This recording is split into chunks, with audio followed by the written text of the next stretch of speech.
Hello साथी हो सबैमा राधे राधे। तपाईहरु सबै सन्चै हुनुहुन्छ होला भन्दै आशा गर्दैछु। यो चाहिँ तिल हो।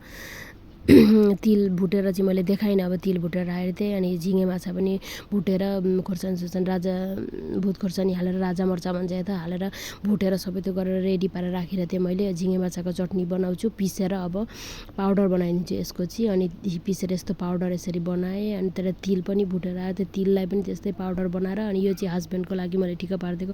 मेरो हस्बेन्ड अब जानु हुँदैछ। यो चाहिँ हिजोको भिडियो। हिजो चाहिँ मलाई अलिक सन्चो थिएन र मैले हिजो भिडियो गर्न सकिनँ। नराम्रो पनि लागिरहेको थियो, पोस्ट गरेन। अब यी हस्बेन्डको पनि पेकिङ भइसक्यो। अनि आज चाहिँ साह्रै हिजो साह्रै नराम्रो लागिरहेको थियो। आज त अब ठिकै छ। अब यस्तै नराम्रो लागेर बसेर त भएन। हस्बेन्ड चाहिँ रेडी हुनु हुँदै थियो यसरी। अनि परबाट मैले यो गरिदिँदै थिएँ। हाँस्दै हुनुहुन्थ्यो। आफूलाई त अब भन्ने जस्तो भएको थिएन। के गर्नु साथी, अब यस्तै हो जिन्दगी भनेको। अब फौजीको वाइफ भएपछि त अब त्यस्तै हो जिन्दगी। कति त सेक्रिफाइस गर्नुपर्छ होइन। अब त्यस्तै हो, यसरी नै चल्छ। अब पहिला त मलाई धेरै नराम्रो लाग्थ्यो।